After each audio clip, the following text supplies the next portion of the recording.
Welcome to a spotlight on the Bensenville Park District. Today, I have Jonathan Sebastian, and my name is Joe Velez. I'm the manager of park operations. Jonathan is the museum expert at Fisher Farm. Correct, Jonathan? Correct. Okay, and we're going to talk today about Earth Day as well as some of the events going on at Fisher Farm. So a little information about this year's event. Earth Day will be a citywide event that is brought 5 agencies together to run this activity and hopefully educate and inform the residents of Bensenville on what they can do to help our planet become greener and help the village of Bensenville become cleaner. So the school district, Elementary School District 2, Fenton High School, the village of Bensenville, the Bensenville Library, and the Bensenville Park District will combine our efforts and volunteers to go through various sites throughout the village of Bensenville and have identified locations that our volunteers can come out and clean, as well as come together to do green things in our community. So if I can go over the locations, we have Breeder Palm Park, Sunset Park, the Bensenville Water Park, Fisher Farm, Johnson Elementary School, Blackhawk School, the Log House, Redmond Park, and Fenton High School.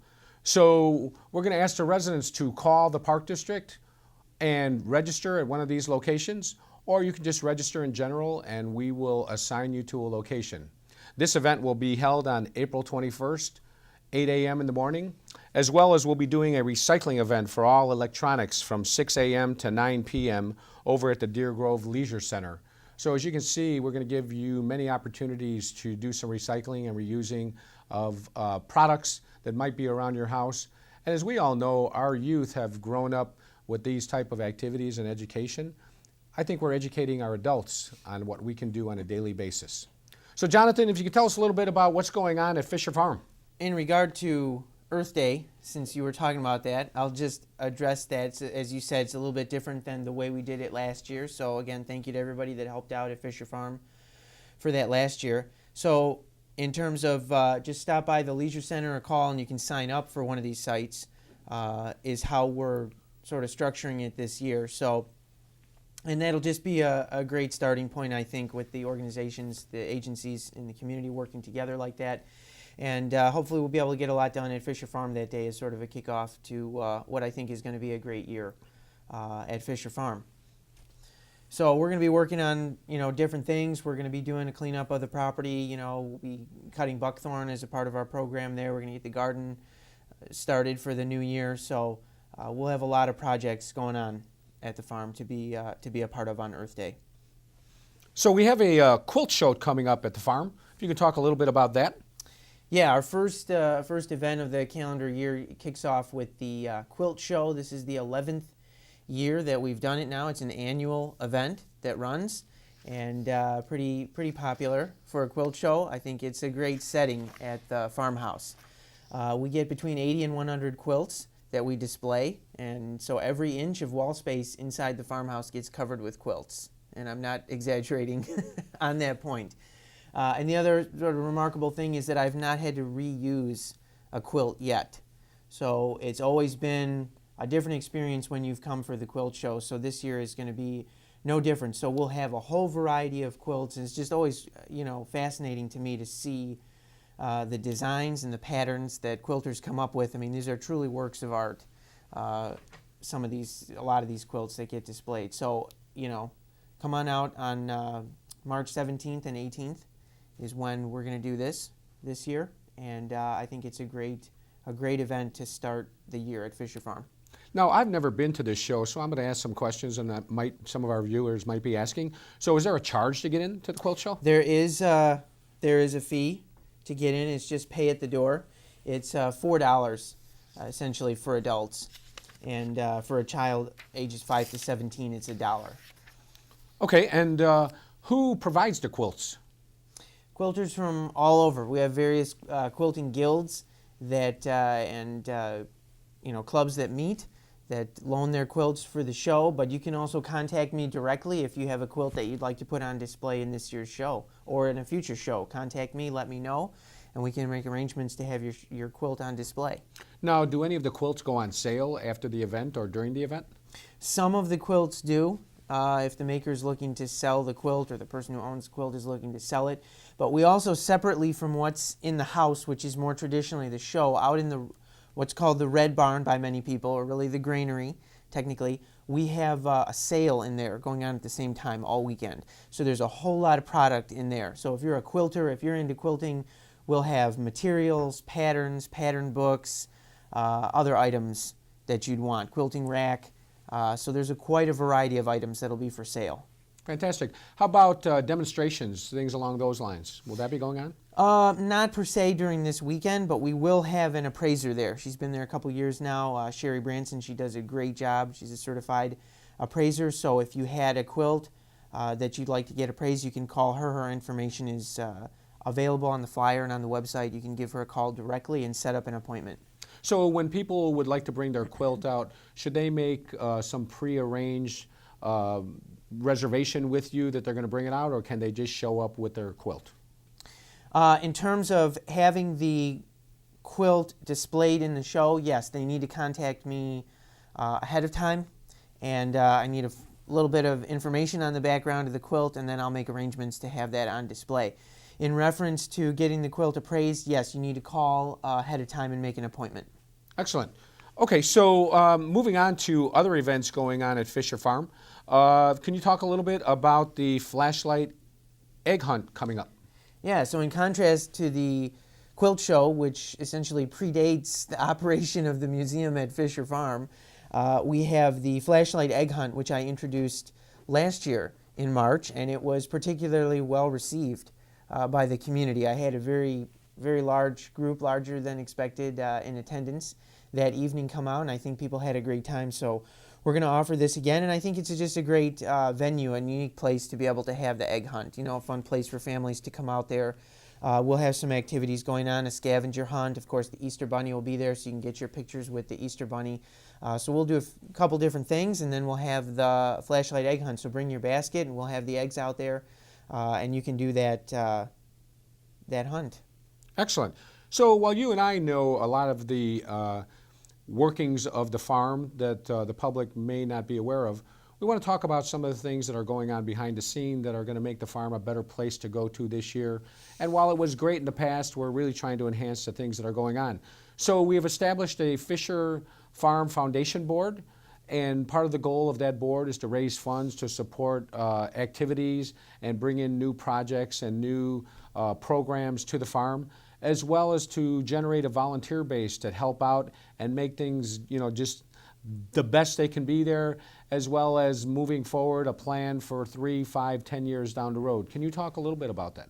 Yeah, exactly. No, this has been a tremendous step, something that I've been hoping for quite some time. So just a few months ago, we were able to formally put together the Friends of Fisher Farm. As you said, it's a not-for-profit foundation, and their two primary functions are to advocate on behalf of Fisher Farm, get the word out there, spread that word across the county and even beyond, and then secondly, to raise funds to continue to support the operations at Fisher Farm and be able to do just what you said, enhance the operations that the Park District is already undertaking at the site. And so the foundation has put together a list of enhancements that's going to be paralleled with the work plan, and so phasing in over the course of the next this year into the next year, we're going to be seeing more enhancements, visitor accommodations, and hopefully additional programs, additional programming materials to have available out there. And I think it's just going to open up a lot more opportunities at Fisher Farm. So some of the farms in the area, Klein Creek Farm, I think Vulcaning is another farm. So are we trying to bring some things that are at those locations to Fisher Farm? Yeah, in a sense, we're modeling some things on especially those two that you listed. I think they're very well-run sites in themselves, and ours is a little bit different, so it won't be identical, obviously, to either one of those, but using those as somewhat of a model. So we hope to be able to bring out more animals in the future as we go, which we'll have a few more this year as well. We want to get more land under cultivation as well, and really sort of get that feel of being on a farm and being on a working farm, and then being able to offer additional programs and activities within that environment.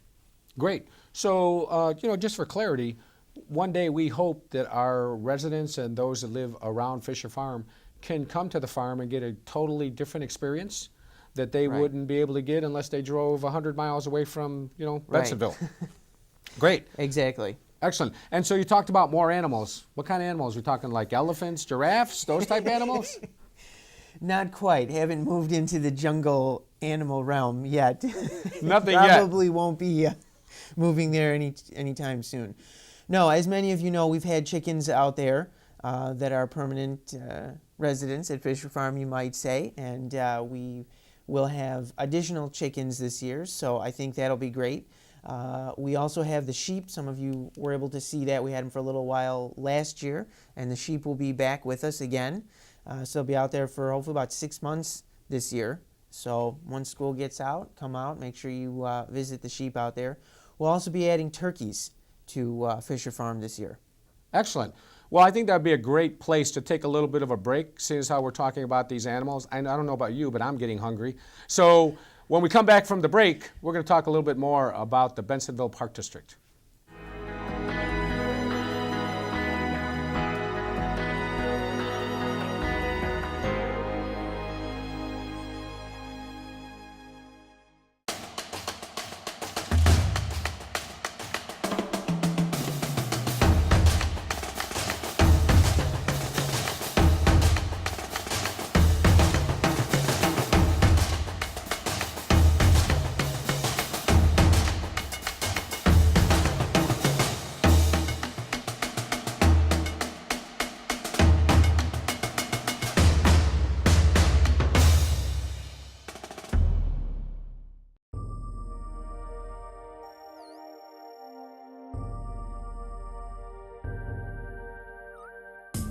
The Water's Edge Aquatic Center is conveniently located in the Redmond Recreational Complex in Bensenville. The Water's Edge is home of Fenton High School and Wahoo swim teams, featuring an indoor 8-lane lap pool and diving well. The Aquatic Center is available for private functions and parties. Learn to swim, stay in shape, or enjoy recreational swimming year-round at the Water's Edge Aquatic Center.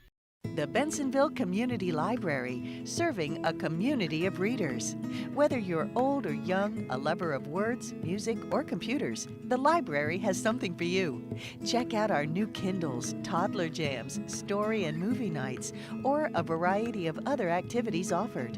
For more information, call us at 630-766-4642 or check out our schedule on the web at benlib.org. The Bensenville Community Library, celebrating 50 years of library service.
Welcome back to the Spotlight on the Bensenville Park District. Today I have Jonathan Sebastian. My name is Joe Velez. We're talking about Fisher Farm as well as our Earth Day event going on April 21st. So Jonathan, we've talked about the farm and we've talked about all the great things going on there. Big question I know that everybody will be asking, how can they get involved? And that's a great question to ask, because we have multiple ways for you to get involved. So one of the things you can do is, I believe you can go online and access a volunteer interest survey, or you can also pick one of those up at the Deer Grove Leisure Center. So stop by or print that off, fill that out, and turn that in. And there's a choice on there for Fisher Farm. That'll be forwarded to me. Or you can contact me directly. My email is on the website and also listed in like the seasonal brochure. So you can email me, contact me directly. We can set up a time to meet. I've got several different opportunities for people to come out and volunteer. I'll need help, obviously, taking care of the animals. That's one thing that I think is kind of different and unique about what we have at Fisher Farm, so people can get that experience. As I mentioned earlier, we're also looking to get more of the property under cultivation, so we instituted a kitchen garden over the last couple years, so I'll be looking for assistance working in that gardening, some of the landscaping around the house, as well as some of the area that we'll put under cultivation to grow some sweet potatoes, some corn, pumpkin patch, things of that nature as well. Excellent. So I know we have some beehives out there. We do. Talk a little bit about that, because as we've been learning and hearing, the bees are disappearing. Yeah. And what can we do to turn that around? Well, the beehives went in at Fisher Farm a couple years ago, and so we've got 4 hives out there. And we let the honeybees do their thing over the course of spring and summer. And we will have some honey that will be available. So when you come by to either Hands-On Arts Festival in September or Heritage Day in October, there's some Fisher Farm honey that's really good that you can pick up while you're there. The bee population has been going down. I'm not entirely an expert on it, but that's one of the things that, by doing a project like this, we can encourage that bee population. Something we discovered last year, just of note on this topic, is that there was actually a feral hive in one of the trees out there on the property that was unknown. And here in northern Illinois, especially with the intense urbanization here in northeastern Illinois, much of the bee habitat has just been destroyed. And so it was just exciting to be able to find that here were these bees that had survived, and they were out there doing their thing on the Fisher Farm property as a part of that ecosystem that's there. And we're going to be looking into that too as we undertake this restoration program on a bigger scale on that property. And as we remove buckthorn and we want to do some of that prairie restoration, allowing those native plants, some of those native flowers to be able to thrive, I think we will encourage some of that native habitat that should be there for the bee population, and I think improve our ecosystem. So one of the things that we like to do is not only educate and inform, but let our residents know what they can do at their house to bring some of these initiatives closer to home. So with respects to Earth Day, we know that they can recycle and reuse things and do things like that, conserve energy. With respects to the bee population, what can they do in their backyards and things along those lines? Well, they can actually, invest in getting a hive for themselves and getting some training in that if they wanted to fully go down that route. But again, they can just, take some time to look up some of the native plant species that would be here, some of those flowers, and just encourage the bee population that way in terms of what's in your yard. Take a look out there. Unfortunately, you may find buckthorn, which is an invasive species, which is largely just killing out everything else that should be there for a diverse ecosystem. So if you see that in your yard, you may want to take some action to remove that, and then try to encourage some of the native plants within your own yard. So I know, because I've heard you have an abundance of knowledge about the history of DuPage County and things along those lines. So are you available to come out and do speaking engagements to groups that might be interested in learning a little bit more about DuPage County and what has happened in the past? Yeah, I can certainly be available. Again, you can just get in touch with me by phone or by email, but I have gone to a few different places. I've spoken to the Bensenville Garden Club there at the library and a couple other places just to share some information on the history of Fisher Farm, why it's significant, and a little bit about our vision of what we want to do. So I can certainly address that topic for you, as well as some other elements of local history and Illinois history, and I can be available for presentations as well. Excellent.